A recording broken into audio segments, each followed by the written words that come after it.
We're live. Great. Welcome everyone to this segment of our episodes that we on stopping the violence here at March 20th, 2024. We're very happy to see everyone again. As you know, our topic has been strictly stopping the violence in America. It originally started off with dealing with the guns. Guns are something that is a major concern in our country, and it has been wreaking havoc in this nation. And actually, uh, for the fact that it's been wreaking havoc on a worldwide scale.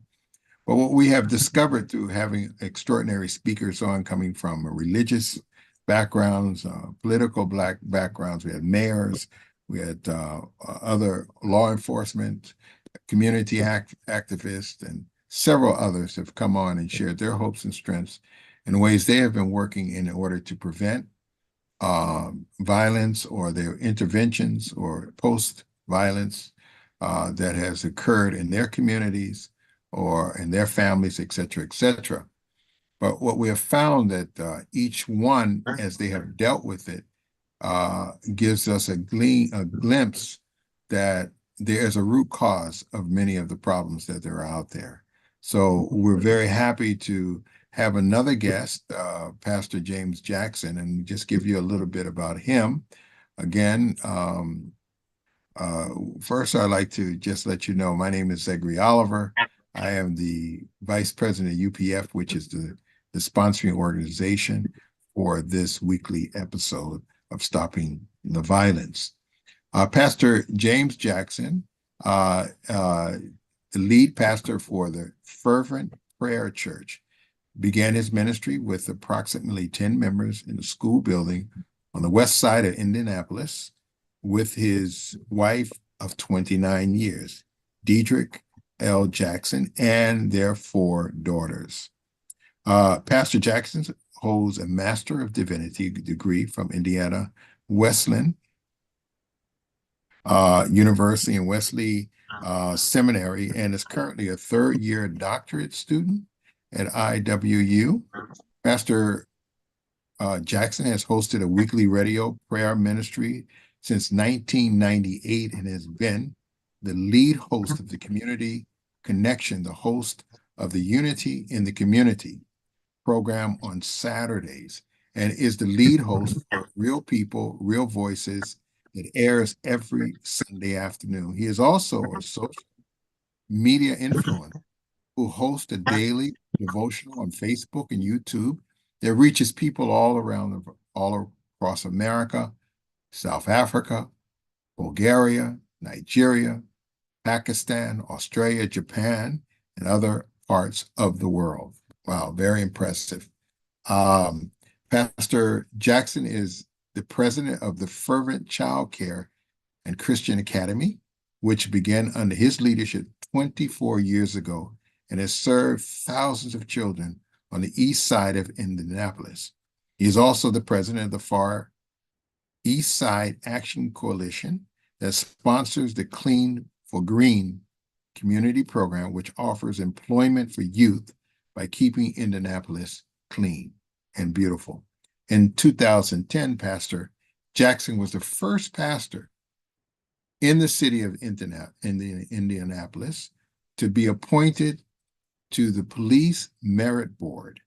He also serves on the City Board of Public Safety and is a former member of the board for the Community Alliance for the Far East Side.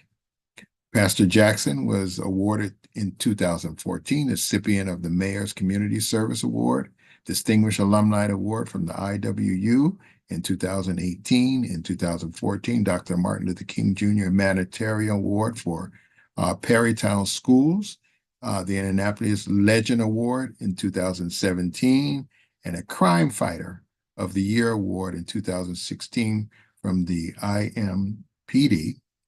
Pastor Jackson previously served as a city commissioner, and in the spring of 2023, ran but not elected for the office of mayor.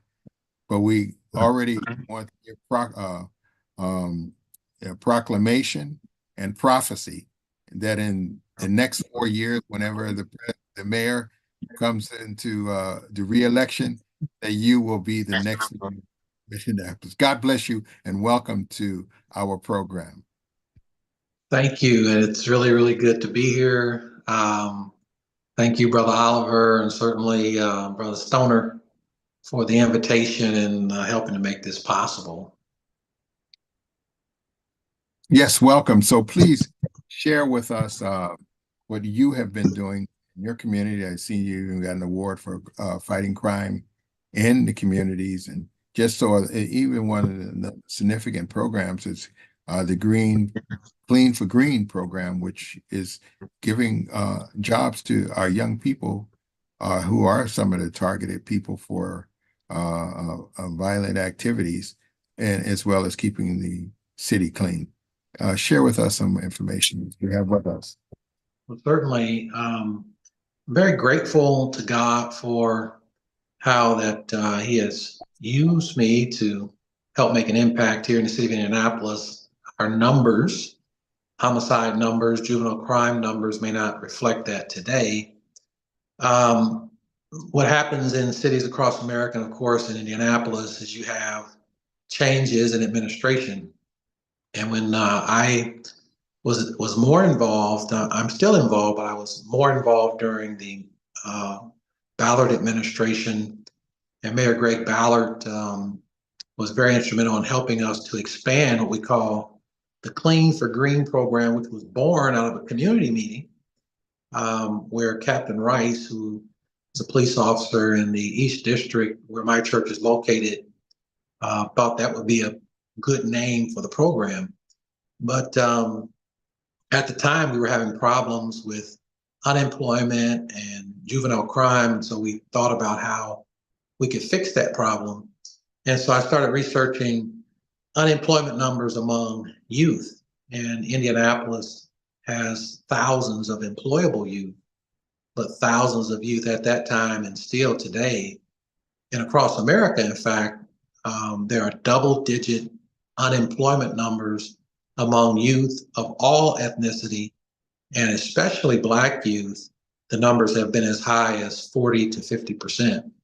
So when you have that kind of unemployment in a city, imagine having that amount of unemployment among adults. You could not live in any city safely. So we started thinking about how we could fix that, and we observed that there were a lot of areas in our city that had a lot of trash because the city had cut the budget for going out and cleaning up around the city.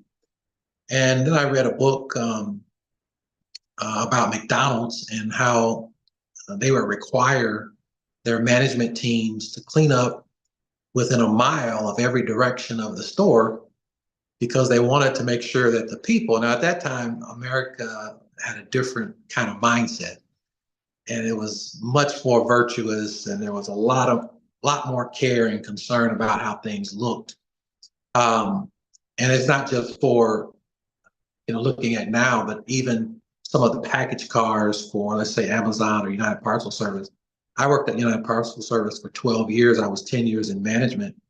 And I remember when they told us we were no longer required to make sure all the package cars got washed every day. It was policy at United Parcel Service to make sure that every single day the package cars went out the door clean.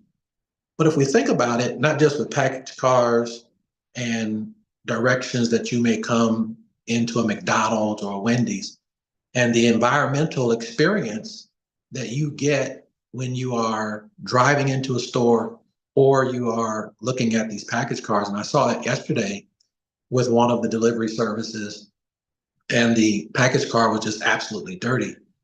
Well, our environment influences how we think and how we feel, and you cannot produce from the environment anything more than what it is producing. And so back at that time when we cared about how things looked, people cared about how they packaged themselves going out the door. Our children represented us. Men wore ties and suits and hats, and people dressed up to go to work. I remember working at working at Back Racks. I worked at Back Racks for a while. and we had to wear suits and ties to work. And I remember when they told us we were going to business casual. And so many of you all probably remember all this stuff too. And so we no longer had to put a lot of effort into our appearance. And what people don't understand is when you start relaxing those kinds of routines and disciplines, it also works on us psychologically. And so back to my McDonald's story, they thought that if people had a pleasant experience driving into their stores from every direction, then they could increase sales. And they were right. They did very well, and a lot of other businesses and companies patterned after them. So we started using our youth and paying them a stipend to clean up in every direction of our church within a mile. Of course, the program expanded. And at one time, we had 500 young people from over 20 zip codes in Indianapolis that were cleaning up the entire city.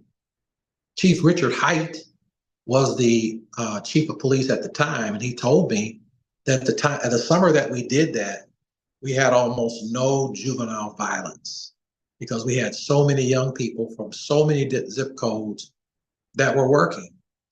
And it's important to make sure that young people are working and that we're keeping our environment clean.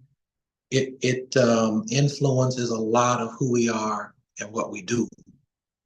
So that's how we were able to be successful in 2015, 2016 in fighting crime here in the city of Indianapolis. And I've worked very closely with mayors in Indianapolis, along with a lot of other folks, to try and make sure that that happens. In Jeremiah 29, there's a biblical principle that says, work for the peace of the city. When the city has peace, then we will all have peace. A lot of times as Christians, we believe if we can get our own stuff together and focus on our own church or focus on our own homes, we'll be fine. But we have to work with others to make sure that the entire city achieves peace, and thus we all will experience it. Fortunately, I was able to meet with our new police chief here in Indianapolis, Chris Bailey. He's the newly appointed chief. And I had a meeting with him on last week. So I'm glad that that happened prior to this. And what's interesting is that fighting crime is kind of like a living organism, if you will, because some of the things that we were successful in doing back in 2012, 13, 14, and 15, when homicide numbers were trending under 100, that was a goal set by Mayor Ballard at the time because the homicides were too high and wanted them to come under 100. And we were achieving that, and the numbers were going in the right direction. But one of the things that worked so well was the community policing model. And the community policing model, maybe the name of it needs to be changed from community policing to something else, because that kind of rubs people the wrong way. But the community policing model is not police going in and policing a community. But when you study the community policing model, it involves a collaboration and a working together with all community stakeholders to work towards peace. And what's most important there is that there's a healthy relationship between the police department and the people who live in the community. Pre-COVID, I graduated from the FBI Citizens Academy. People thought I was becoming an agent. And they would ask me, are you an FBI agent now? You graduated from that. But no, it's a program then and now where they select people. You can't just sign up for it, but they select people in the community, leaders, to come in, and you go through a series of trainings and you have to pass tests and all of these kinds of things. We were there at the FBI headquarters out north here in Indianapolis.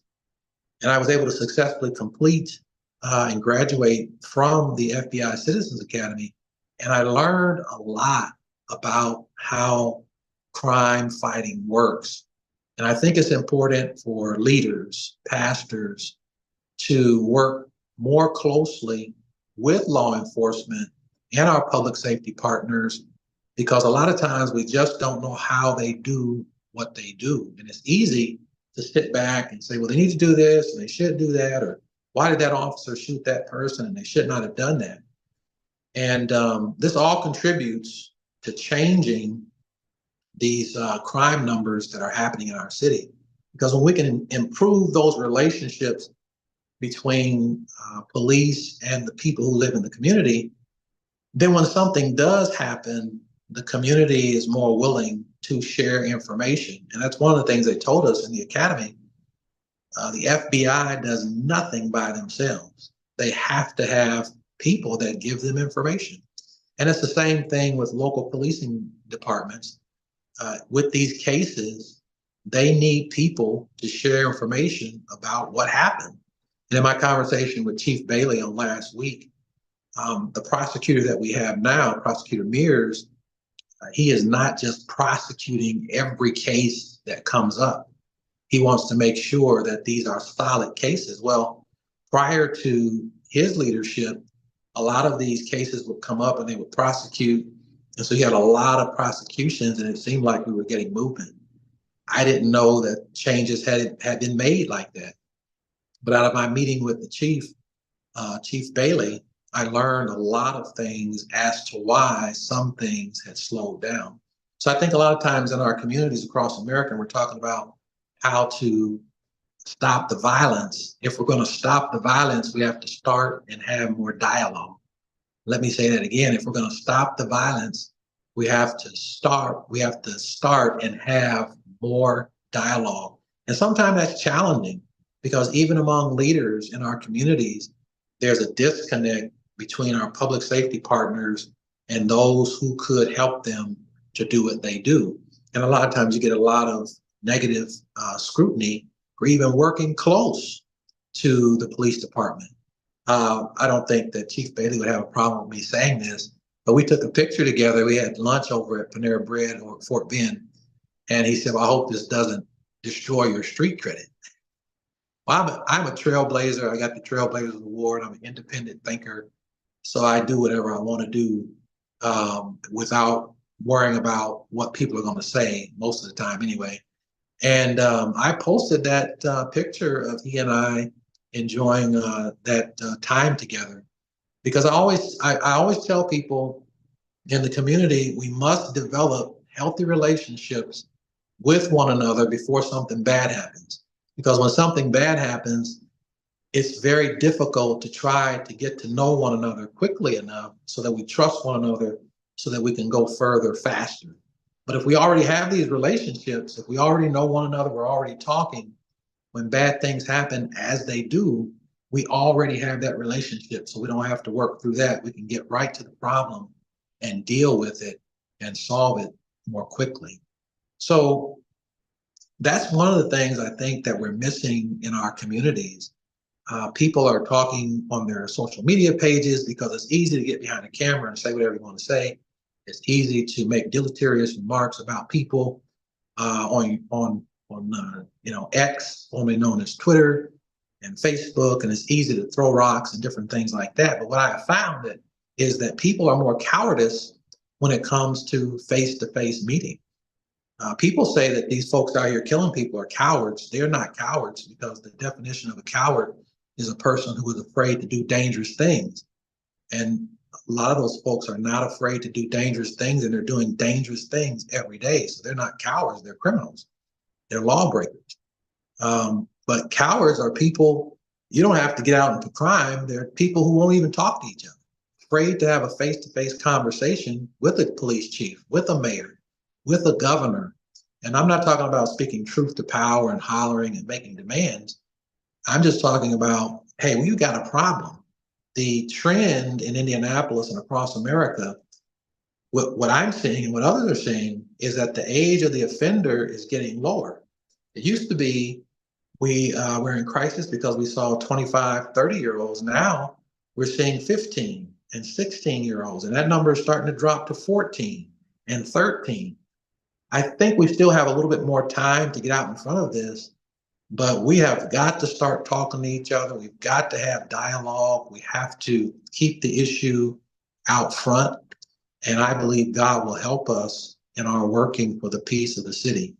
I am hopeful that that will happen, and that is what I am involved in, and that's what I hope to keep doing. Thank you. Thank you, Reverend Jackson. That was a mouthful, quite comprehensive and structured well.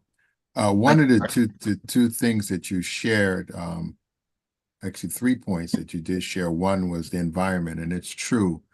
I think it was in South Bronx or something, you know, when you go to these slums and it's just torn down. So what they decided to do was to take those defaced buildings and put nice art or whatever. And they said that it changed the environment and it changed the behaviors.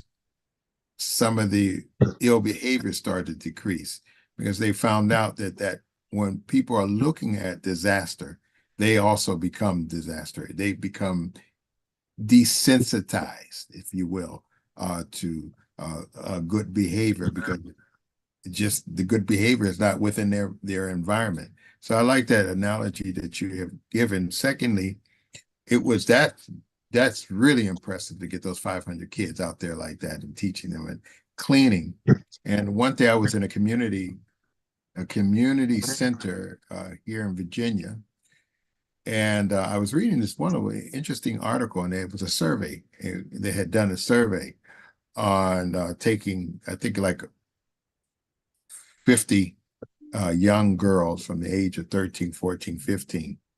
And they decided that summer that they would give them one jobs, if you will, right? And the other ones volunteer work, meaning going to different senior citizen homes, et cetera, and being in service. And they found out the ones that just got the jobs for their own self, their pregnancy rate and behavior escalated and stayed the same. But the ones who went for 6, 7 months and did service work and volunteer work for those 6 months, their pregnancy rate went down like 50% to 80%. So when you said you not only got them jobs, but the job they had was cleaning, because it was like a dual purpose right there, serving and getting paid. And that also showed a significant drop in ill behaviors between our young people. So that means that there's hope. And as you had said, my third point is dialoguing, you know, and that's the discussion we can have. Why did it drop? What is innate in all human beings if they're exposed to certain things that some of those behaviors can drop, you know, and where's the root? That's why we're saying there's a root problem, root causes to the problems that we're looking at and seeing today, because I don't think we're having the right dialogues. You know, we're just trying to put a Band-Aid on a cut that needs stitching, you know. And so we're looking at, let's look at how do we stitch this thing up, and what does it take to stitch it up and not use just a Band-Aid, because it's not helping and we're not seeing any substantive result. So really, thank you very much for what you're doing. I just want to open up the floor for anyone else, and you can also respond to what I just said as well, but also open up the floor. I see Bill, Reverend Stoner's hand up. Please join us. Thank you. Welcome. You're muted. I apologize. Pastor Jackson, really appreciative of how you're leading Indianapolis and the initiatives you're taking based upon your love and devotion to God. I'd like to get your input on a couple of things. One is getting the police department and the citizens closer together. That's been found in many cities, is the more that the citizens can have interaction with the police, the less conflict and fear and insecurity there is. So I know here in Indianapolis, the mayor Hogsett will sometimes go out into a neighborhood for a token community walk. And that's really good if you want to have a photo op, but I'm just really concerned, what more can we do? What would you suggest as a means of helping to bring the citizens and the police department closer together? Well, that's a great question. Brother Stoner, and it's something that Chief Bailey has already started doing, and he is initiating meetings with community leaders. Mm. And I think we're going to see some larger meetings where people can come together and talk about some of the things that we're dealing with. It's just that constancy of dialogue, that constancy of meeting. You know, it's been said that communication is one of the most important words in the English language. And what we're communicating over the airwaves, you know, um, when you want to win a war, they start with an air campaign to prepare the battlefield. And I see that when it comes to the war that we're fighting against crime, the air campaign is public service announcements. And what are we saying over the airwaves? How are we using radio? How are we using social media? How are we monitoring social media?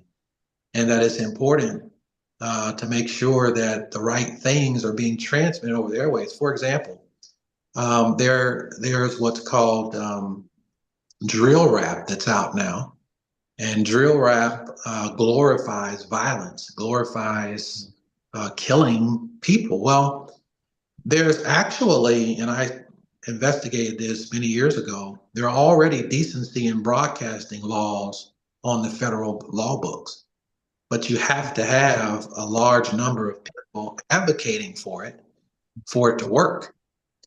We don't have to have new laws. We just have to advocate for the ones that are already on the books. And a lot of these things that are being transmitted over radio, television, and social media break those decency and broadcasting laws. And if the law doesn't exist, then we need to engage our state and federal legislators and create laws that prohibit these kind of things from being transmitted into the minds of our young people. The biblical understanding is evil communication corrupts good manners. That preaches well in the pulpit, but how do we apply that to our community? And so a lot of this stuff is just poisoning the minds of our young people. I think it was Ralph Waldo Emerson is quoted as having said, "He who controls the media controls the minds of the people." And so when you've got these artists out here that are creating this awful, terrible music, the lyrical content. Now the beats are extraordinary. They're creative. They're just, I mean, they're just wonderful beats. But when you start reading the lyrical content, and then you look at what's going on in the community, it all starts making sense. Because you've got impressionable minds of young people out here, and they're in their cars or in their homes, or they're listening to this music. And so their thoughts, their behaviors are being influenced by these influencers. And unfortunately, many of them go out and they do things that they have heard in their minds. So it's just Chief Bailey is engaging the community, doing that, and I think if he continues to do that, we're going to see some different results here in Indianapolis. Okay, good. Could I ask a second question? I like the analogy that you brought up about when times were better, when we used to have more pride, when we left our home to go out to the public. And I remember going to libraries and people and banks. The bank teller would be dressed up, or teachers in school would try to wear nicer clothes. And it kind of suggests that as our appearance, our externality is changing, possibly our attitudes and maybe even our own values are changing. So ministers in the pulpit are one of the best ways of inspiring people to check themselves and for improvement, and hopefully that can radiate or emanate out into the public at large. But here at UPF, we're trying to heal the secular culture. So I just really appreciate your insight. What would it take to influence companies, institutions, schools in the secular culture to come back to that higher standard? Well, there are 7 societal influencers. You've got religion, you've got business, you've got education, family services, you've got arts and entertainment, and their business, and there's a couple of others there. But out of those 7 societal, sometimes they're called mind molders or influencers, all of us, education is one of them, all of us represent one, if not more, of those influences. Well, the influencers now are on social media, unfortunately, and they don't always influence in a positive way. So if you had people in business, people in education, people in religion, people in arts and entertainment, and people in the media, particularly, is one of those influencers. And people, and that was one of the things with our jobs program. I would go out with the young people because I wanted them to see me with my pants up and my belt on. And I wanted, because those are what happens is the laws of dominant influence come into effect. And so if they see us neat and they see us clean and they hear us talking the cash language versus the culture language, then they're going to start doing the same thing, because younger people, particularly, they want that kind of leadership from us. They want that kind of example.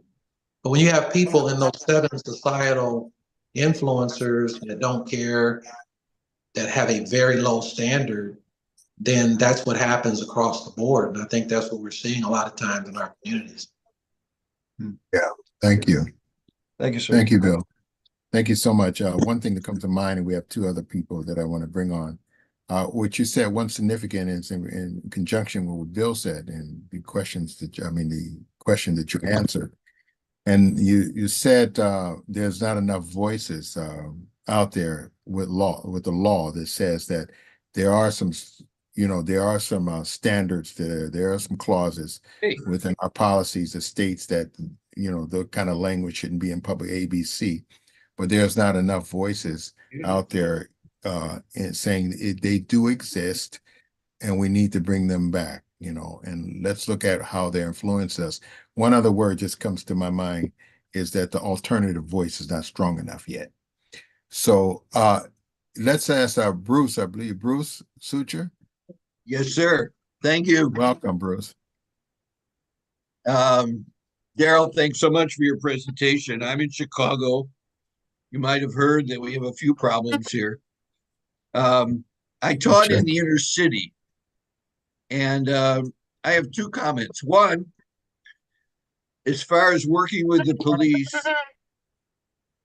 the people are basically scared to death to work with the police. I mean, every day you hear a story about some little girl that was sitting in her living room watching Sesame Street and the bullet went through the window and killed her. So nobody, and the comment at the end of the story is always, no one's been arrested, because the people in Chicago in the neighborhoods are scared to death to say anything.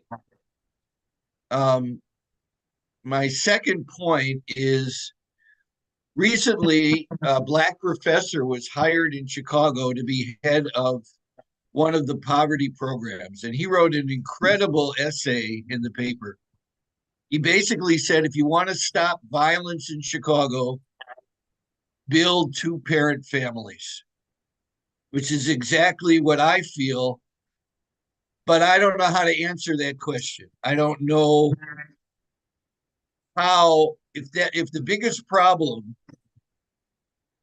dealing with violence is a single-parent family, how do you change that?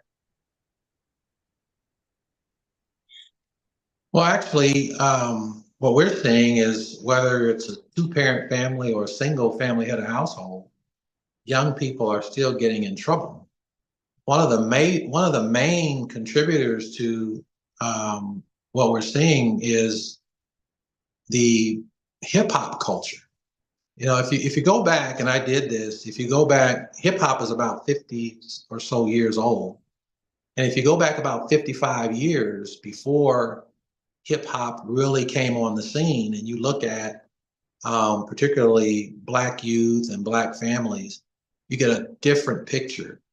And rap has become what it did not start out being. It was never intended to be what it has become today.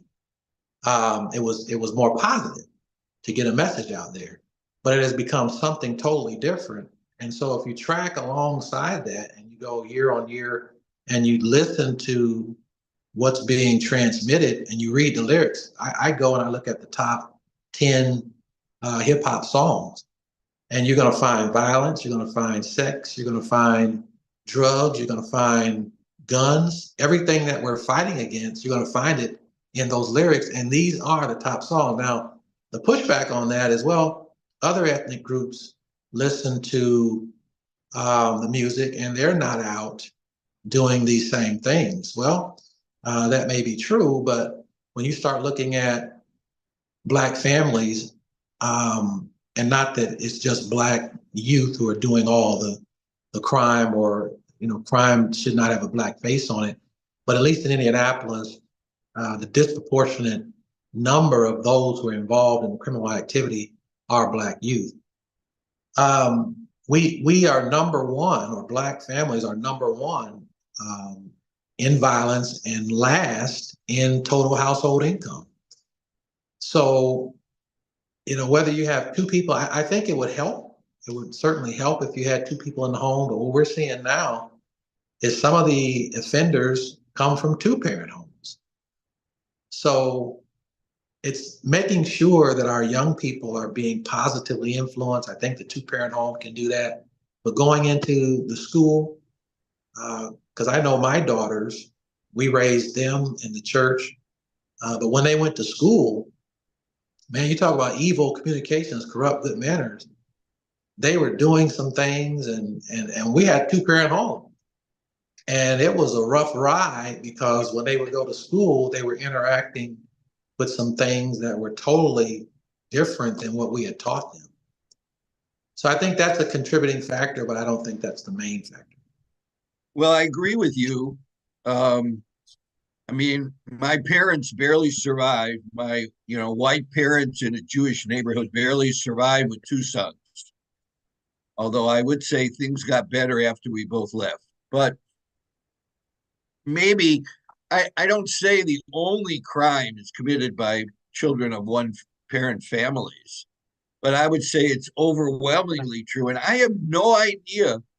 There's some people out there that say that all the problems started in 1970 when welfare and Medicare started. I don't know anything about that. But the reality is, how do you change? How do you build up the family of the single parent families? How do you change things? I don't have any idea. And it's certainly not going to happen overnight. It might happen in 20 or 30 years, but I don't even know how to do that. I think the church, it could play a significant role in that. We have thousands of churches in our communities. I think the city and the state working more closely with the churches to make sure that we have great programs for young people within walking distance. When I was 9 years old, I walked to the YMCA and signed myself up for the basketball program. And there was a multi-service center right across the street from the apartments that we lived in. So everything was within walking distance. And a lot of what developers are doing is making sure that things that people need are within 10 minutes walking distance. And I think that same philosophy and mindset should be implemented where our children live, to make sure that sports and other programs are close by, where you don't have to take a bus or drive, but that you can just walk right down the street and be involved in a program. And that's pretty much what we were doing. Most of the young people that were involved in our program in 2012, all the way through, and even to this day, we had about, I think about 75 young people this past summer. But they could walk to the church and they could be in that program for 8 weeks and get paid. When we had 500 young people, we didn't have one fight. We had no fights, 500 young people, because they knew that if they caused problems, then they would be terminated from the program and wouldn't get paid. But how do we solve it? Start from where we are. I think the church And that's something that God gave me through prayer to make sure that our churches have strong programs where all of the youth in our communities can access those programs, and that we have people in those buildings, not trying to get the young people saved, not trying to get them filled with the Holy Spirit, not trying to make them live right, but just showing them love, showing them affection. Hey, here's an opportunity. We're here to help you. We're here to tutor you. We're here to teach you coding. We're here to help you be successful. And one of the things I learned when I got involved in community work is you have to learn how to speak the language of the Babylonians, if you will.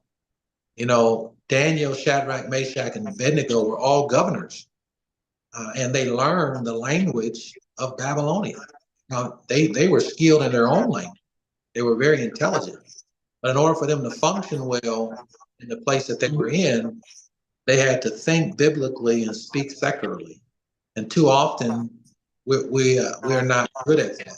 But we have a biblical mindset, but we're able to speak secularly. I'll give you an example of that. If we go into some of these meetings and we want to solve some of the problems, then we have to know what the problem is. And we can take principles from the Bible and we can think about it and apply it in a secular sense, in a secular environment, and it will work and it will solve the problem.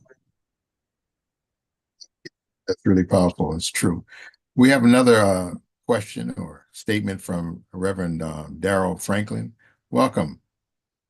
Thank you so much, Reverend Oliver, and thank you so much, Pastor Jackson. God bless you, sir. I am so honored and so inspired the way you have wonderfully glorified God. And I say that with all sincerity because you hit the nail right on the head, because this is something that's going to have to be initiated by pastors. And the reason why I say that is because pastors have a unique fear of God, and pastors have a certain a degree of humility going in a situation that promises uncertainty, and they use that to be able to rely on God in order to be able to engage in real conversation and real dialogue. And when that environment of heart is realized, then we can get to real solutions. Because it seems as though Pastor Jackson, that this whole thing about police brutality or whatever, this hostility against the police, this is nothing new. It seems like it was accelerated by the George Floyd incident, because when I was a kid, I was 14 years old, I was hit by a police officer when I was a kid. He hit me 4 times, and he denied it. And so I could have grown up hating the police.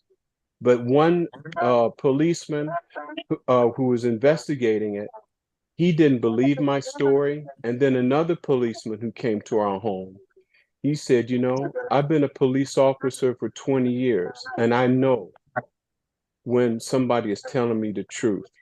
And ma'am, he referred to my mom and said, and your son, ma'am, he's telling the truth.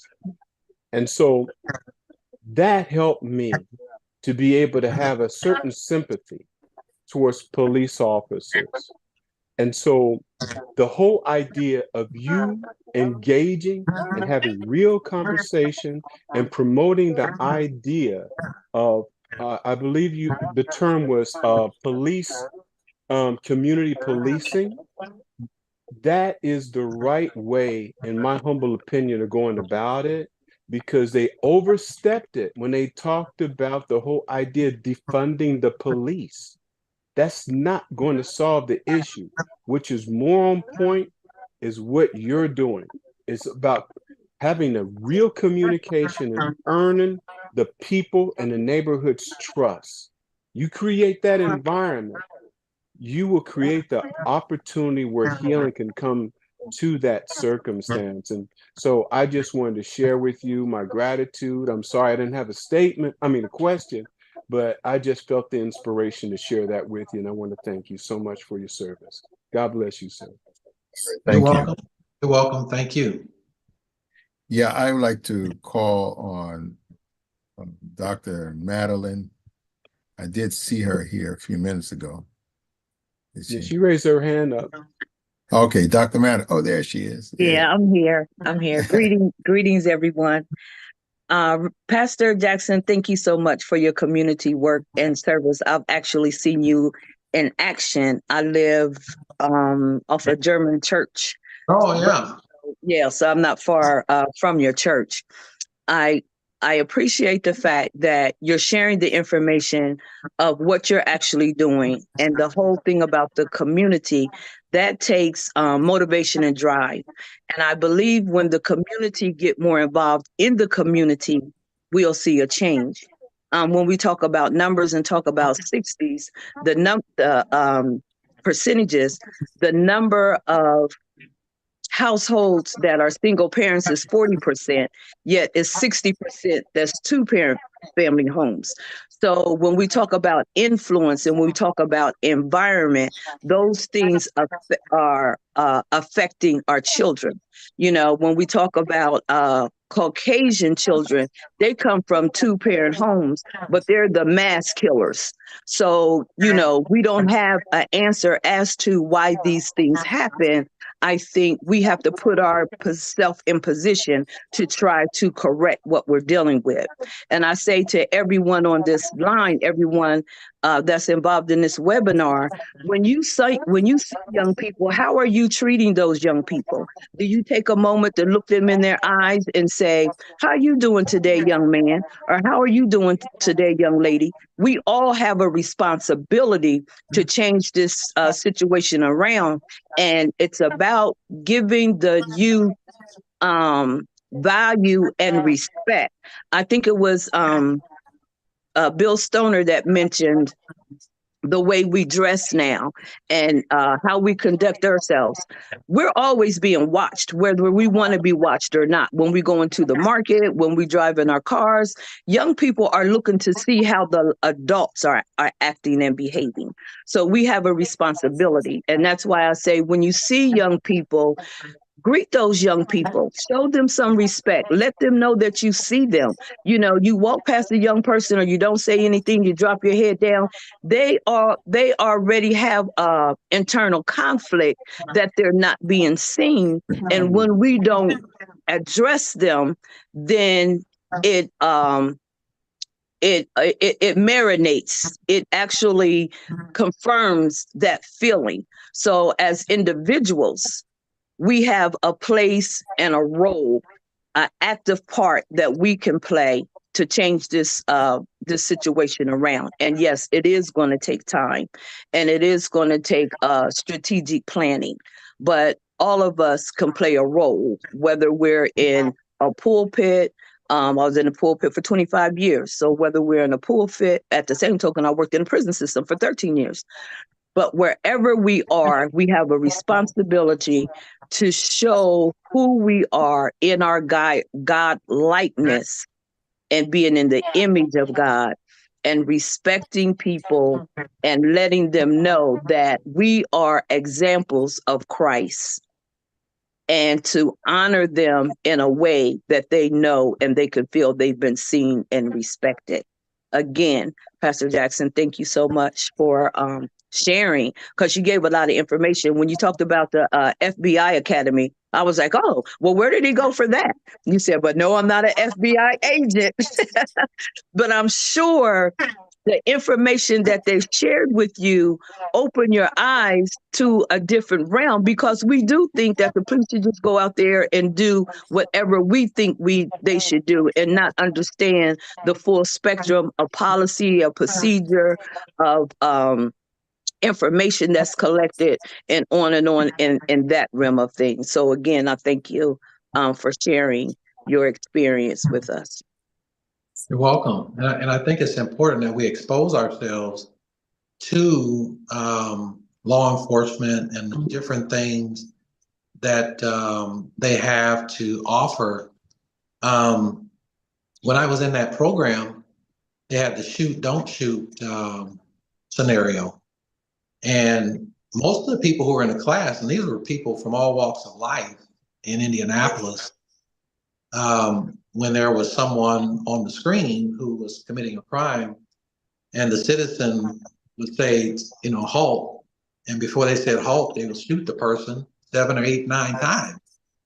And when my time came up, it was very stressful. And I shot, you know, well, the person had a gun, so I shot him 3 times and almost shot the police officer too. They were in a cafe. And so it just gives you a different perspective about the human element. Yes. That, you know, the police are trained and they're supposed, you know, we want them to do it right. But a lot of police officers never even get to use their service weapon in a real situation. So when there is a real situation, you have adrenaline, you have all this going on. It's not hard to get off 8 or 9 shots before you even realize that it's been done. That doesn't justify, because in America we have a police action shooting problem where 100 people get killed by police in America every single year for the last several years.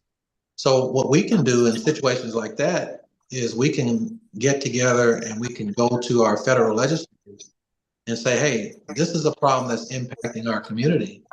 And while Black people are disproportionately impacted in that number, we have a lot of different people that are being lost every year in that.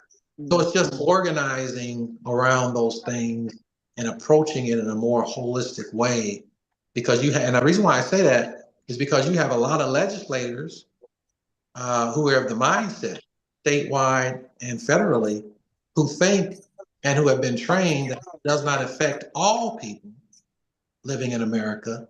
They may not vote for it. So we have to change our strategy. I care about Black people being shot and killed by police more than anybody who could ever care about it. But I also understand that there are people in their minds who have been trained that if it does not impact Black, white, Latino, and on, they may not vote for the legislation. Should they? Absolutely. But will they do it? But if we approach it from a different perspective and say we want to end all police action shooting, no American should be shot and killed by a police officer, and we're going to work to make sure that that doesn't happen in the ensuing years, I think we could get things done a lot faster. Thank you. Thank you very much. Thank you, Dr. Alexander.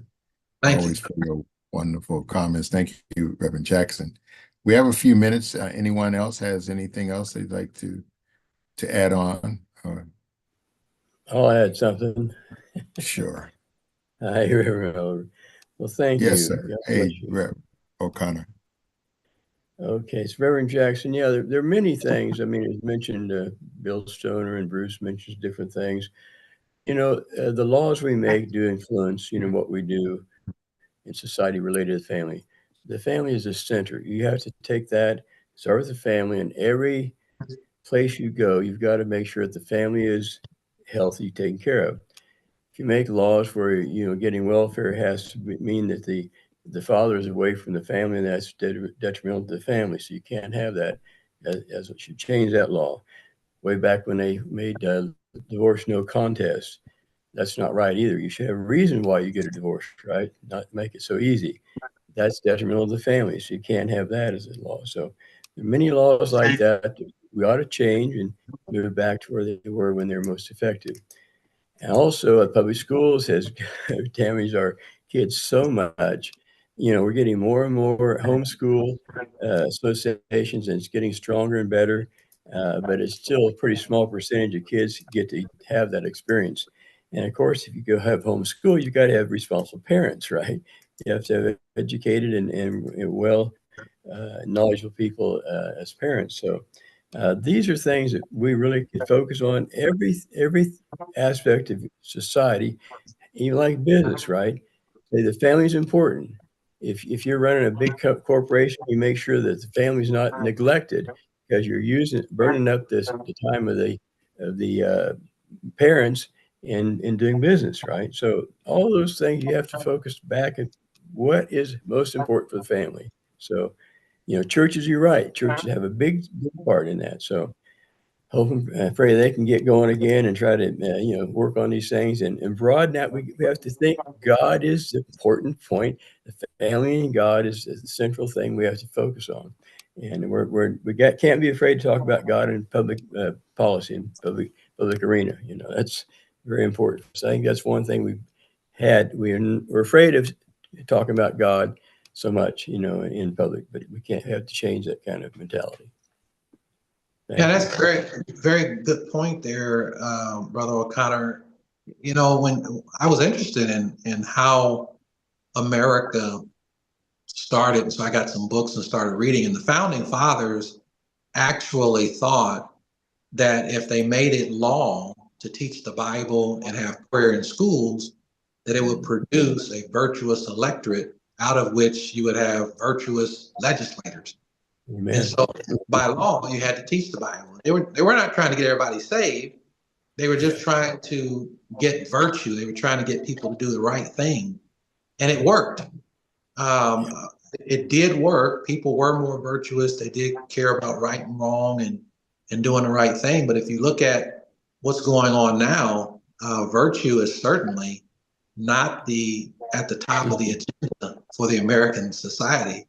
It's the economy, and the money is at the root of all evil. And so until it changes at the White House, and I'm not talking about a change of president, but I'm talking about how we do things and how we approach it. It used to be if you're going to work for the president, they would research you thoroughly because they didn't want anything in your background to embarrass the president. Well, now you don't have to really worry about anybody embarrassing a president. They've got things to embarrass themselves. But it's just a mindset of people living in our nation that's different. And it has to start with each and every one of us. Amen. When we start doing things different, it catches on. It's kind of influence. There's a reason why you have that word influence. It's like influenza. It's contagious, and influence is contagious. And when you have the right people who are leading in the societal mind molders that we talked about, or influencers, then that influence spreads and you get more people who are doing the right thing. You're always going to have people who are doing wrong. You're always going to have you're going to have pockets of people who are not interested in doing right. They're going to be lawless. But if you have most people who are doing the right thing, you can win. And I think that should be our goal. Yeah, thank you very much. Thank you, Brother Connor, for your comment. We're coming to our close. Like just to say, want to thank you. Also, you're right about virtuous people, and that's where America has won. And I think when I think about even the rap music, I go back to the Last Poets. I don't know if your generation, they were saying it was like a rap, but they were giving positive, and it influenced us as teenagers. We were influenced by those positive words, and then it segued into filth.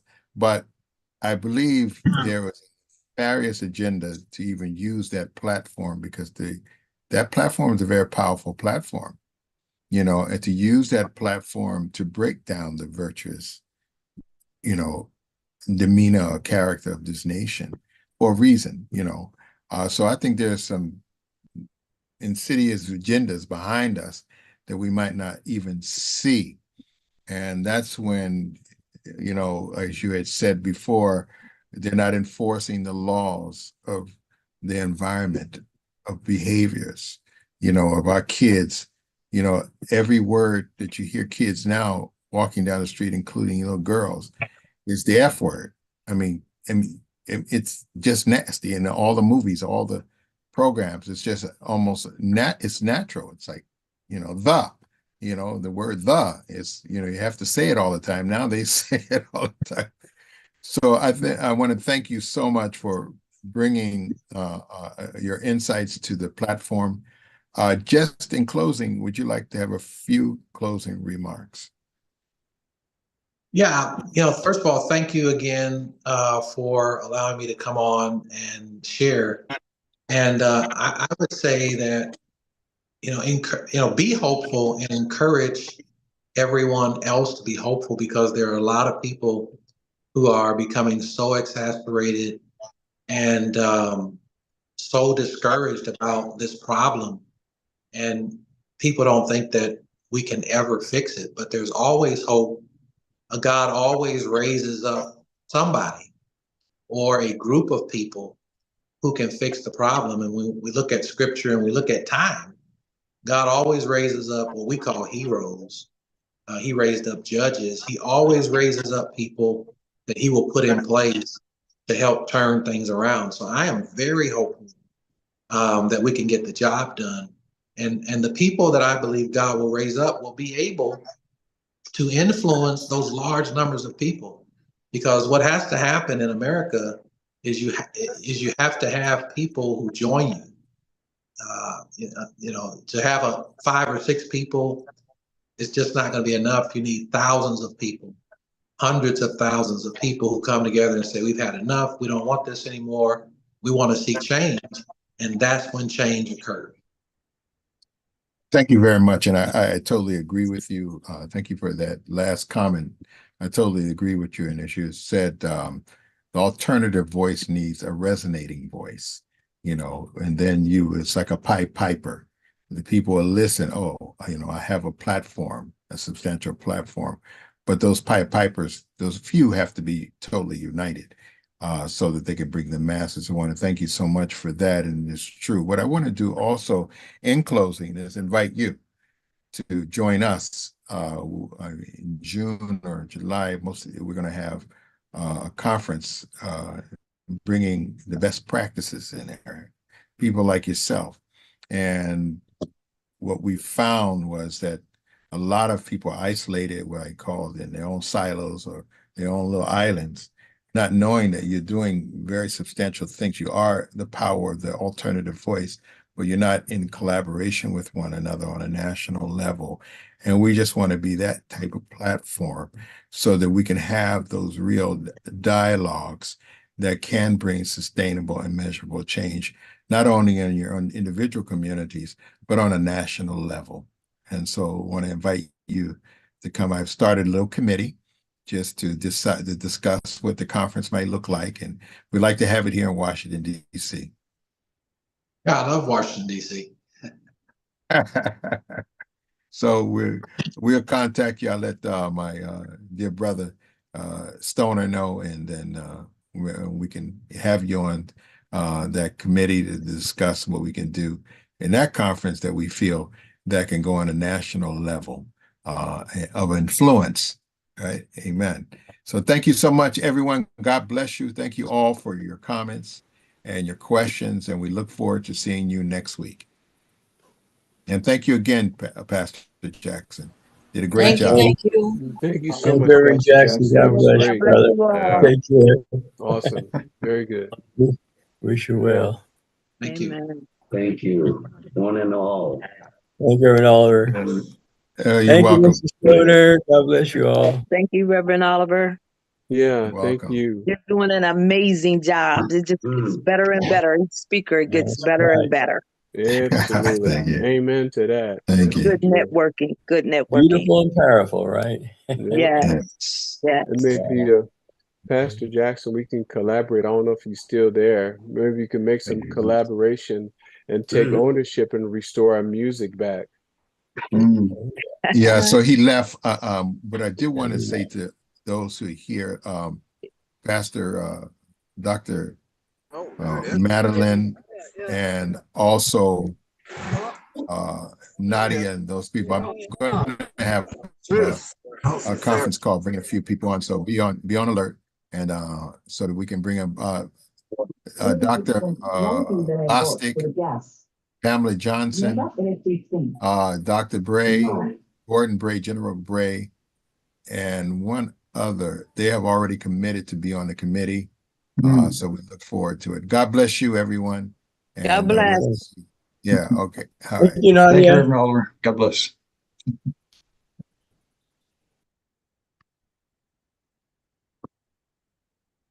Reverend Franklin as well.